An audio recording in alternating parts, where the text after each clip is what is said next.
to the DNVR Avalanche Podcast, brought to you by DraftKings Sportsbook. Use code DNVR when you sign up for a new account to get amazing odds boosts every single day. That game was bad, and the Avs lost badly. The final score ends up being 7-4. The Avs lose to the Dallas Stars. There wasn't really a ton in it. 7-3. Oh, you're right. 7-3. They didn't get the fourth goal. Yeah, you're right. 7-3. My bad. Not really a ton in this one. The Avs were not good from the word go, and game was kind of just over fairly quickly. I guess I'll do a 60-second rundown. So Stars get on the board fairly early with a quick goal on a delayed penalty from Colorado. The middle of the first wasn't horrible, but the Avs just weren't really generating anything. They kind of put themselves on the back foot with some penalties. Dallas eventually gets a second goal. The Avs do get one back there. Sam Girard scores late in the first, but even later in the first, the Stars again just break down the Avs defense to make it 3-1. And then the second period, the Avs just kind of go off the cliff. And before you know it, it's 5-1. The third period, a bunch of goals were scored, but they really aren't relevant. It gets you to your 7-3 final, but game was academic at that point. Colorado was donezo. That's it. I don't need any more time. I was going to say, 13 seconds. How are you guys doing? How's life? Living the dream out here. Jesse, how you feeling about getting married soon? Good. It's super weird. It's super weird to like act because it's just been like this arbitrary thing. Like, oh yeah, we'll get married. Yeah, in March, whatever. Yeah. And like now it's March. And it's insane. How much of the planning are you doing, and how much of the yes steering are you doing? So we're getting married in Mexico, and so it's actually been in general. Maybe, I don't know, maybe Hannah would kill me if she heard me say, maybe there's just a bunch going on behind the scenes that I don't know about. But it's been a relatively low impact. It's like we meet with the people that do the things. Once. Yeah. We tell them, here's what we want, here's the music, here's the preferences, blah, blah, blah. And then you like show up. You know what I mean? So I've been involved in I picked out most of the elements of my outfit. Most? Yeah. And really that's about it. About all. And I helped with the music too, as we all remember. Yeah. Which element of your outfit is undecided? Like no, socks just like or? I just gave her and then we can wear whatever for that. Cool. Yeah. We're It's pretty cash attire wise. I don't know if anybody's noticed from the everything that I wear. I'm not much of a collared shirt and slacks kind of guy. I like collared shirts. It's the slacks that I hate them. I just think men's dress clothes are made out of a fabric that don't feel very good. I didn't know existed. Clothes technology, across industries, it's you pick up a tag. Every clothes tag is this long. It's like this technology and this wicking and this mini waist stretch. You buy a nice dress shirt and it's like this is the shape that it is, and hopefully you fucking fit into it, and hopefully you don't move much. Take it or leave it, and oh, by the way, it's $150. You're like, and it feels like sandpaper on your skin. Right. And oh, by the way, it's 100% cotton. Yeah. That was longer than 13 seconds. 50% cotton, 50% just twine, burlap. It's raw. This game felt like I was wearing burlap, to be honest. This was the men's dress shirt of games. Just horrible to sit in. Nice. And super uncomfortable from start to finish. And there was nothing you could do about it.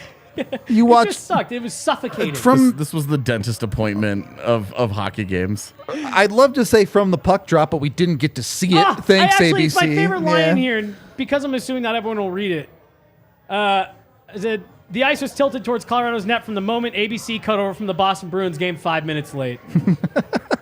Like 90 seconds into the game. And they were mid-commercial. And then all of a sudden you were mid-play. And you're like... ABC baited it too, because they show the before the game thing of Jamie Benn getting his stick. And I was like, oh, the game hasn't started. It's fine. Nope. Game was just happening while they were showing everyone that. Yeah. And now I want to keep talking about Jesse's wedding. I love when people get mad when we have conversations. What is there to say about this game? The Avs defense was horrible. The Avs goaltending was terrible. Yeah. The Avs possession metrics when the game actually mattered were awful. Yeah, they got cratered and they weren't competitive, and then they never really pushed back. And then they got a couple of we'll make the scoreboard look a little better goals in the third period. Yep. And that was it. Like that was it, man. Like, yeah. P.S. The matinees have been very good to the Avalanche for many years now. Yeah. Generally, they've been very good. Wait, why would we suddenly agree that face-offs matter? Oh, okay. Actually, can we have this conversation for the final time ever? Sure. They matter when they matter. All right. Face-offs statistics in terms of a team's percentage are completely irrelevant. Yep. And if you think that they're meaningful, you're just wrong. Because there has never been a correlation between winning teams and face-off percentage. There isn't even a correlation between face-off percentages and extended possession. Like, there is not. There is no correlation between face-off percentage and scoring goals. It does happen sometimes. Now, this is not to say that face-offs, every single face-off is completely meaningless. The face-offs that matter are the face-offs. What's happening? Sick. Hey, we're back. Okay. Even a fun transition. So, anyway, the face-offs that are important, the ones that you care about, on a PK to start a power play, defensive zone when you're protecting a lead, offensive zone when you're trying to erase a lead, trying to come back in a game.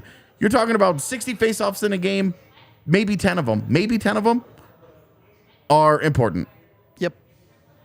And those 10 are important. And we agree that those matter, and that you would like to be good at those face-offs.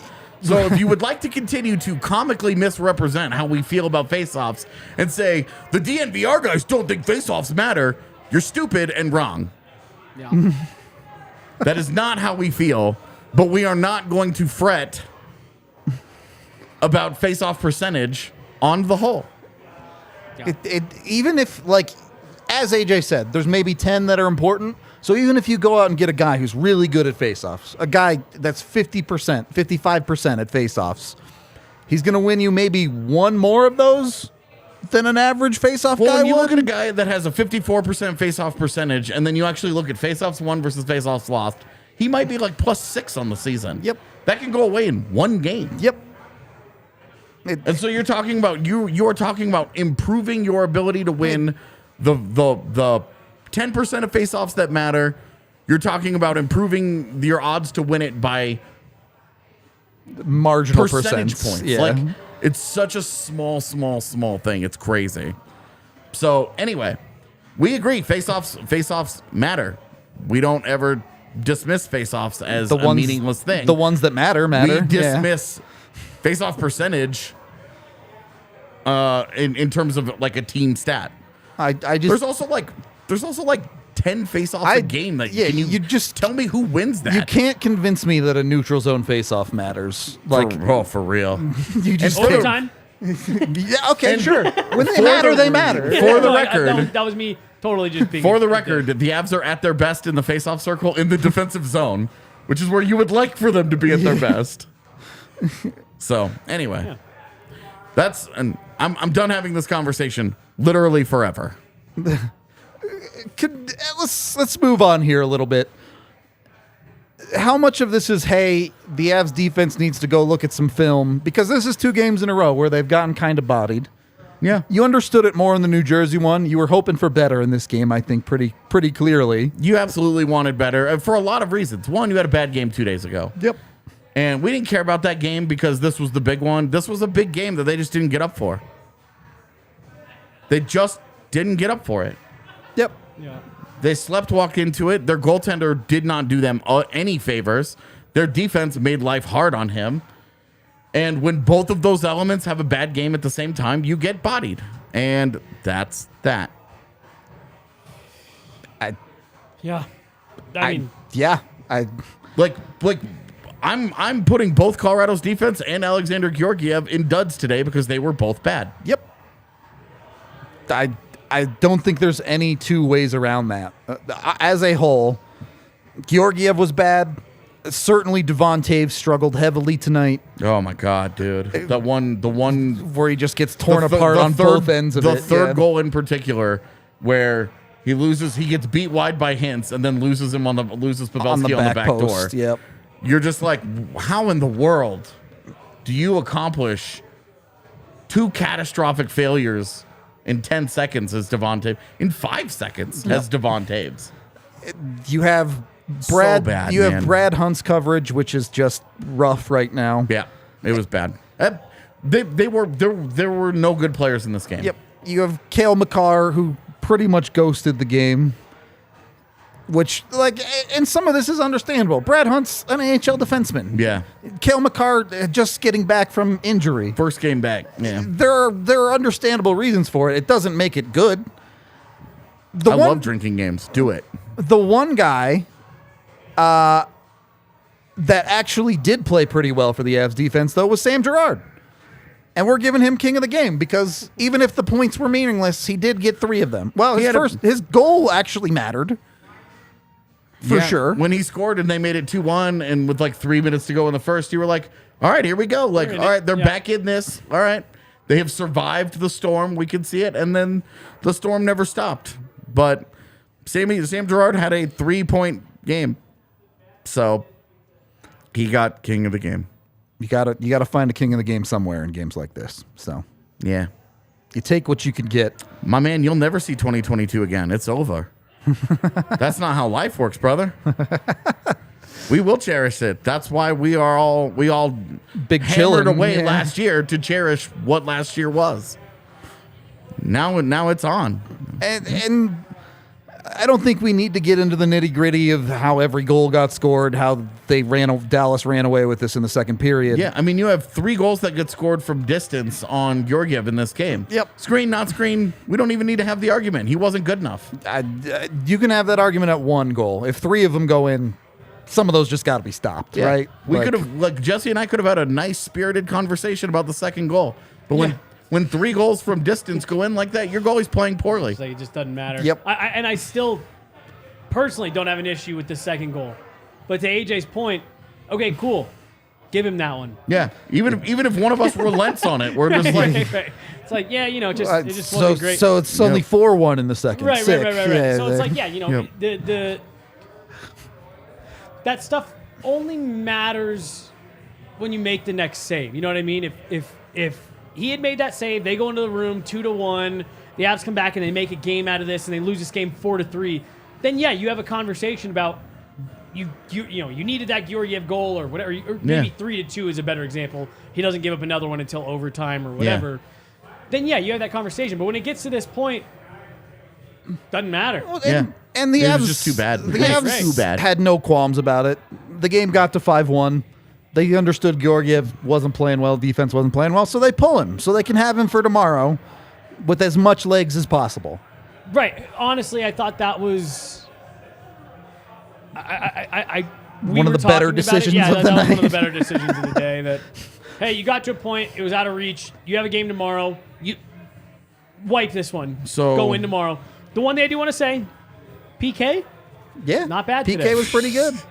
It was super good. Like the weirdest thing, the only stud of this game is your penalty kill. Right. Which was great. Which was really good. It was great. Literally Even when got the game, better chances than Dallas did. they had a 3-on-1 shorthanded. After a 2-on-1. Their penalty kill was great today. Yep.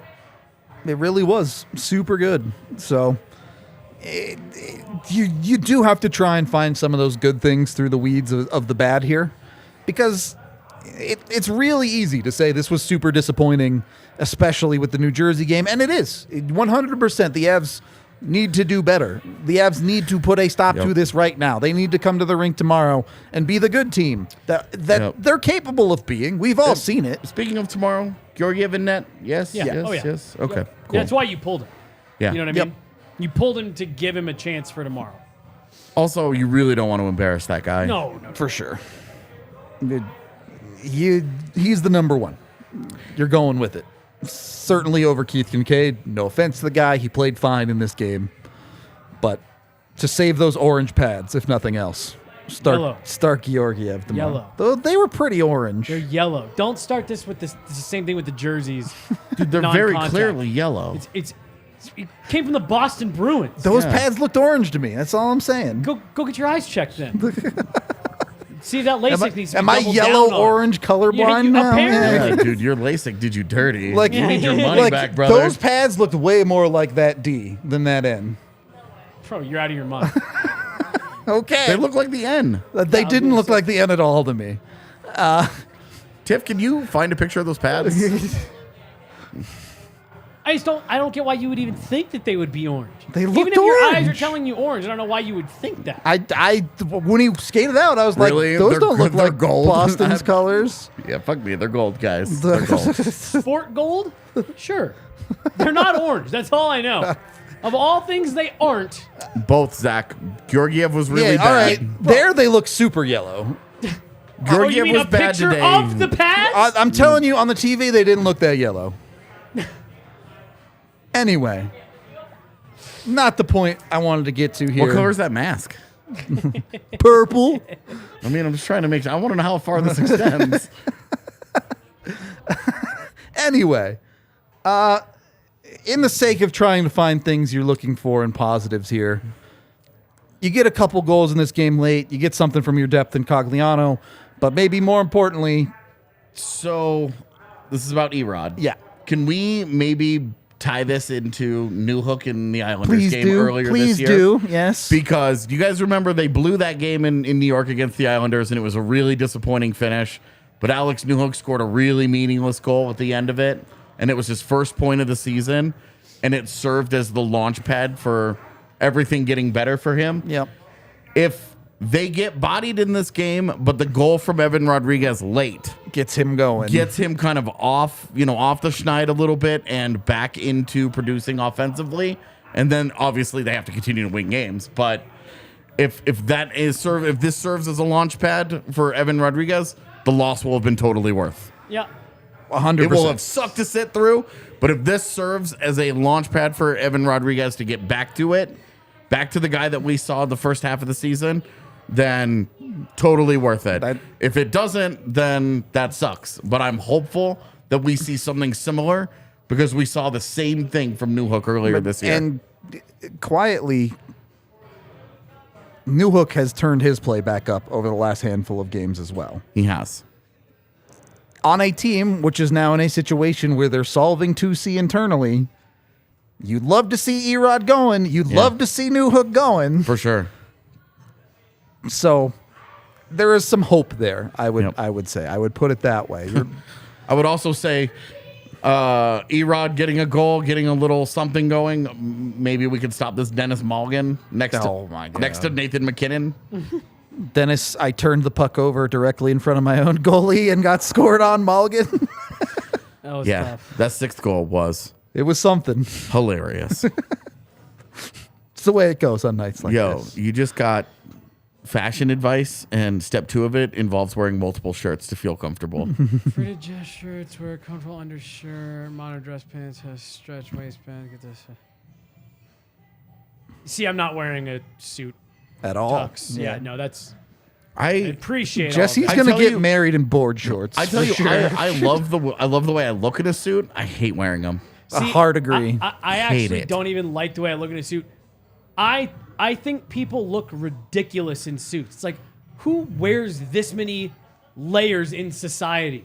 Why do you need this many buttons on your on your outfit? So I agree with both things. I think you look good in a suit, but there's never, ever, ever any reason to have an undershirt, a collared shirt, and a suit jacket on. And then if it's cold, you put another jacket on. Like And I'm sorry, but if you wear a pocket square, you're a nerd. well, and agree. I'm also getting now to the point. Respect, but you're a nerd. I'm also getting to the point where I actually think ties are a completely ridiculous yes. concept.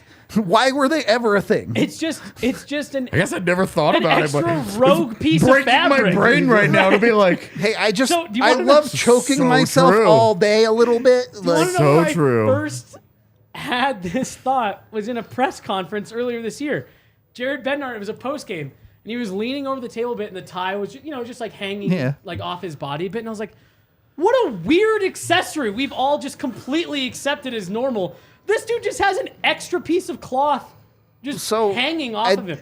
At least, like, if you think it looks good, I can understand wearing a tie. But if you wear a tie with a vest and you tuck the tie into the vest, you can't even see the tie. What are we doing? Yeah, no, I don't know.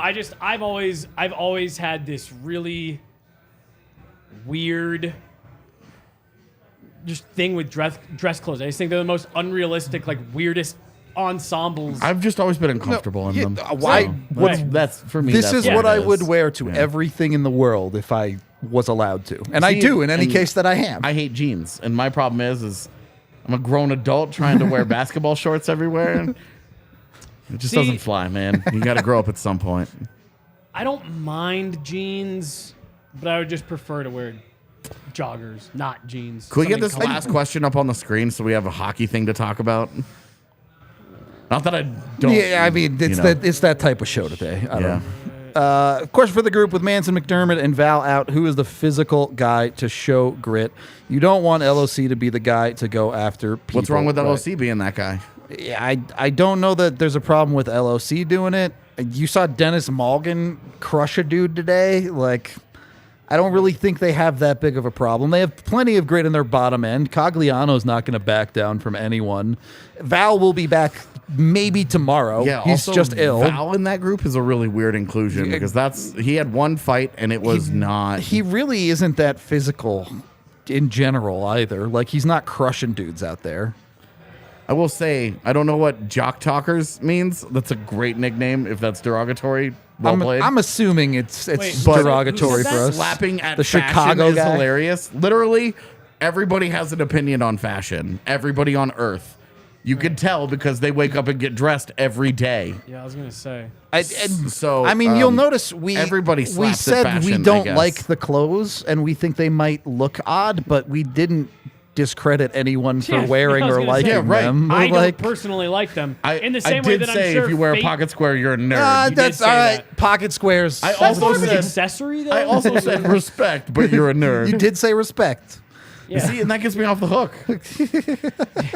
Mark my words. See, well, not to be an asshole, not to be an asshole, but no, I don't know. It's just in the same way that everyone has different taste in everything. Yeah, I think those clothes just aren't for me. This last comment, though, honestly, about Landy being a bigger hitter than Nuke it's a good one. Yep. Because you talk about the setting the tone and the physicality, and you're not going to get bullied, and who's going to play that role for you? Well, Landy plays that role more than Nichushkin does. Very true. And I think people underestimate, and I get this is Makar's first game back, especially off a concussion, but when he's going full speed, he's plenty physical. Bowen Byram's plenty physical. Yeah, those guys really. I get it with Josh Manson though, because I think we see that this defense. You look at the defense with Josh Manson recently. I mean, he's definitely a unique piece. They have it has such a different that Minnesota game. I thought was so telling in Minnesota where they didn't they were on the second half of back to back and got shelled in shots and didn't play a great game. But Minnesota wants to turn those guys. They want to turn the Avs defensemen and make them play with their back to the ice. Yep. And Josh Manson is a guy that can play that way really effectively. And I think he gives them that extra dimension where I think he's become really, really important to this defense, especially with no Eric Johnson. What sucks about Eric Johnson this year is that he got overplayed so much that we're all like, oh, he's bad now. But we never got to see EJ in a proper he's probably third fine pairing in the right role that he would be if he comes back for the playoffs. Yep. And if they were able to get those guys, it really sucks that we don't get to see this defense. Not one game this regular season. We're going to get to see this defense as it was built really do its thing. I hope we can see it in the playoffs. I'll leave it at that. Because I do think Josh Manson, not having a Josh Manson, really hurts you in not against the teams like a Vegas or a Dallas. And Minnesota are the three teams that I take seriously that he really has a major impact on. That he really thrives in those elements, and having Landeskog there to add that element, I also think it is big part of Colorado's all-around identity that they are lacking in those matchups. It's not the reason they lost today. It's not any of that. I'm just saying in general, it does hurt them to not have that. Today's very simple. Your defense and your goalie can't have bad games at the same time. It's not like the offense was vibing either. Oh, I know. There were some, going through those Ottinger highlights, there were better scoring chances than I recalled. Not a lot of them. No. It's a 30-second highlight. Not a 90-second highlight, Yeah, you know? Like, yeah. A Ryan Merkley call-up does not help them in any way. He's terrible defensively. I actually think isn't he still hurt? Is he? I No, don't he had actually assists know. last night. Oh, so. yeah, okay. But if he got hurt last night, then if you're looking for better defense, Ryan Merkley today is not the answer. for sure. That's a guy that I think Ryan Merkley needs to be just left alone. He And just has to develop. Just yeah. let him play AHL hockey. Yep. And, we'll see him next season. Let Greg Cronin work with that guy. Yeah, we'll see him next season. Two more things I want to talk about. We'll keep this one short. We won't go too long. One, I see chat talking about it a bunch. Lars Eller, was he fantastic tonight? By no means. He had some struggles. Again, this is a guy who's been in this organization for 72 hours. It's pretty clear he hasn't functioned with the systems yet, and especially for a guy who you're pinning as a defense first forward. Well, and you're also pulling him out of playing one way for 10 straight years. Right. And then he has to jump into an AV system, which is pretty different from a lot of teams around the league. We have seen some guys take some time to adjust when they get to Colorado because the way they do things is pretty particular. I think about that first Josh Manson game. He had that horrific turnover. Yeah. Because it's like, in most other systems, He's a like guy would -4 in his Yeah. first game. Yeah. And I made the example in the watch along today. It's not like Max Domi was crushing it for Dallas either. It's a pretty normal thing. Dude, I think he picked up an assist in this game, but again, he also didn't, had so 7 turnovers on the first power play for Dallas. He was really bad for Dallas today. So it's a pretty normal thing, just going to show on both. It's not like, it's the Avs getting a guy and they can't make him fit. It's like everybody. Look, Lars Eller has to play better. Of course he We're not going to does. sit here and say that this is an acceptable level We're of play just from also him. understanding that he's been in the organization for 2 games. You have to give a guy some runway. Yeah. You can't just watch him in 2 games and be like, well, I've made up my mind. Because right now all you're seeing is a lot of confirmation bias. So just give him, you know what? Give him until, what's today? 4th? Give him until March 15th. So And then essentially you can 2 weeks with the organization. And then you guys could resume being mad about that trade, but give him 2 weeks and just let him be. And if in 2 weeks you're still upset about it, fair enough for me. I just don't like we've had one guy in here who every single comment he has made all day long, the watch along and in the postgame show, has been about Lars Eller. And it's just like, my man. Well, Lando here puts this comment in, and I would ask you the exact same question about Josh Manson, because it was true of Josh as well, and he came in, figured it out, and ended up being a key piece for part of the Avs Cup run. Yep. So can Lars Eller find a way to fit into Colorado's identity, still be enough of himself to be effective, and make himself a contributor? That's on Lars. one other thing I want to talk about, I thought it was interesting, Jesse, I was talking with you about this during the game. Mikko Rantanen, is he engaged? Sure looks like it. Is he engaged effectively? Not today. Not as much. Not today. But we made the point. I can't remember if it was in the pregame or what. Here is my thing with Mikko. I get that he's maybe been a little bit more after the refs, getting involved in stuff after the whistle, not always being great. It's hard because for years there's been so much fist pounding for, why doesn't this guy look engaged? What can we do to get Mikko to look like he cares? Motherfucker cares. No question about it. He cares. He's engaged. He's in it.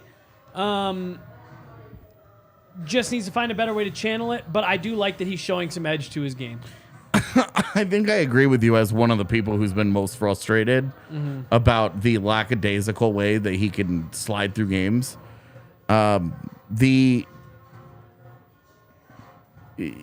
Just figure it out. There just needs to be there needs to be a way to And we saw this with McKinnon. How does he channel this properly? Right. Because we saw him do some unhinged things over the years. And we've talked this year about how it's looked like it's been something that's been a lot more controlled, a lot more productive for him in the way that he has expressed that unhappiness at times. And with Mikko, I think you're seeing him spend a lot of wasted energy on refs. And the refs, I think, are starting to give him the fact that he got 2 penalties today. I think tells you that he needs to really gear it down for a while, because I think he's getting a reputation with officials that is not the kind of reputation that you want. It's kind of it's the Tom Wilson, Milan Lucic, like, we're not giving you the benefit of the doubt in any situation you're in. You whine about everything. You're always mad at us, and you're always doing shit, you know? And so I wonder that if he has gone a little too far in the wrong direction, just because that was a really quick 2 penalties that they gave him. I was surprised he got the extra one on the first.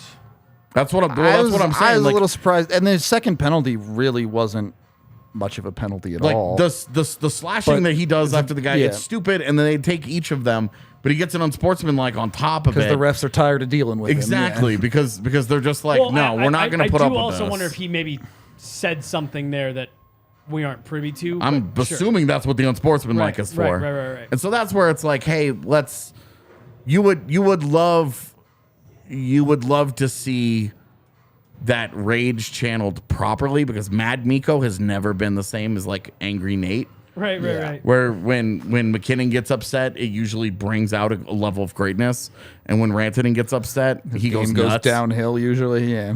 But to your point, I feel like it took a while for Angry Nate to focus that. But the difference being that Angry Nate was productive, but Angry Nate was also unhinged and would do all kinds of other things. Right. And Mad Mikko has never really been. Yeah. It didn't produce. He's not produced the same kinds of results. Right. Sure. Like Mikko's always been at his best when he's just like, I'm Mikko Rantanen, you know, like just watch me dominate everybody. When he's just casually asserting dominance, and he just looks like he makes the game so Less easy. Mad Mikko, more Meme and Moose. Yeah, there we go. I like the alliteration that we have decided that is necessary to make this point. Just wanted to bring it up as something interesting, where I do think, while it has gotten a little out of control for Mikko, it's coming from a good place. It's coming from a being engaged and wanting to be effective. That's where we're encouraged by it, right? Like, that's the part you like, is that he's locked in, he's feeling it, he cares about the game, he's passionate about what's going on. You want that. He's gearing up. Yep. You're seeing him. This is a team that is trying to get itself worked into it. And to be honest with you, I think some of the shenanigans today is because they were embarrassed. Yeah, I agree. Yeah, don't necessarily disagree with that. We have one super chat here from Australia Lanch, 5 Aussie bucks, saying the Stars came out riding the Ben Silver stick energy, and the Avs played with a broken broomstick. C'est la vie. You guys rocked, though. Thanks. We do our best. I know some people aren't going to like our watch-along energy in games like this, but that's life. Yeah, the three of us don't invest a ton into individual games. Yep.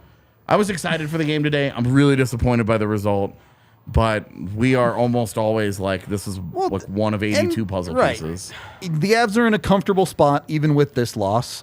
And I think... Yeah, the tweet that I got about them missing the postseason, for the record, they are 6 points ahead of 9th place Calgary with 3 games in hand on the Flames. Doing just fine. It would take a lot of work right now. A lot of work.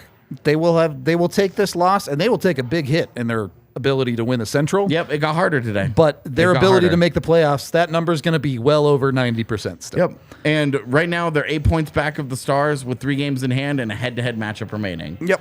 Those are all numbers that are still in favor of Colorado. That's obviously, they get to that point, they've tied the division. Yep. I think we would all take that. You can cross those bridges when you come to it. I do want to say a loss like this does put a little extra mustard on tomorrow, right? Yeah, you don't want 3 losses in a row, especially to 3 good teams like that. You want to feel like you're vibing, but really you want to you have a really busy schedule ahead of you. Yep. You need to get back to the points though. Yep. Buddy, if you don't like it being here, get out. Yeah, I don't even so weird understand to me. why they vibe, but whatever. I also don't think we're pouting. I don't think anybody's pouted about anything. I would argue we've been doing the opposite of pouting. Three homers who were just like, hey, the Avs played like shit and got rocked today. Yeah, really bringing the big homer takes on, hey, they were terrible. Let's try and find 2 good things about the game. Yeah, I think to answer Drew's question about winning the division, I think winning the division is, again, we've talked about how weak the West is. That gives you the weakest postseason team to make it. That gives you like a Seattle in round 1, or maybe an LA or somebody in round 1. Maybe a Winnipeg that's floundering right now in round 1. Like it gives you the most deeply flawed of teams. It's one of those things where, would you like to win the division? Yes, absolutely. If you don't, okay, whatever. You're not going to have a big stink over it if you don't do the thing. Totally, like you're not losing your mind over it. Like we like to point to the Lightning here as the ultimate example of this. When's the last time the Lightning won the division? When they got eliminated in the first round. Exactly, when they got swept. Like, when you have to turn it up, you have to turn it up. Regardless of, the Avs are going to have to go through teams no matter what. But yeah, winning the division, it gives you home ice. It makes your life just a little bit easier in a really hard environment. Yep. It's not nothing, but it's also not the end-all, be-all by any stretch of the imagination. Totally. I still think they're going to win it. This doesn't dampen my enthusiasm for them winning the division this year. I do think a lot of people really struggle with the games in hand thing. I think people really like to look at the standings, see the points, and don't think any further than that. Where the Avs are 8 points back, but the reality is they're really not 8 points back. Yeah, like their points percentage. Always look at points percentage until they're 8 points back, but they've got more runway to make up points than the other teams do. Yep. And they have a lot of easy teams coming up. Yeah, you keep in mind they play Arizona 3 times, Sharks and they twice. they play San Jose 3 times. Is it 3? Yeah, because they've played them 0 so far this season. You're right.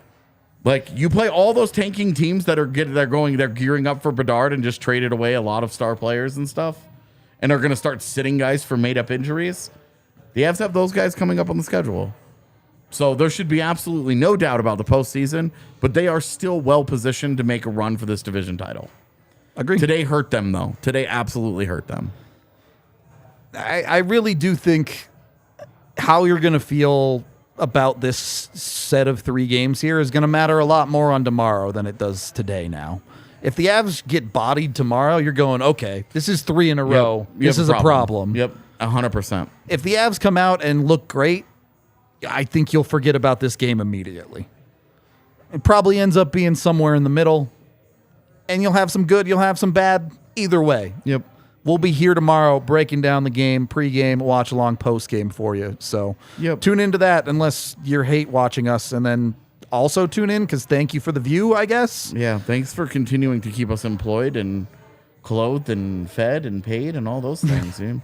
Really effective hate watch. A late super chat from Drew giving us $20 just for making the game easier to watch today. You guys are awesome as always. I want to see the trolls around in the month. Buddy, we know this one. All those guys that were hating on everything Avs during the Stanley Cup final they disappeared last year real fast. have not been back this year. So, they wait until things are down bad, and then they show up and they use the internet for, sharing in their misery. Either way, we appreciate all y'all. We'll be back tomorrow. Until then, see you later.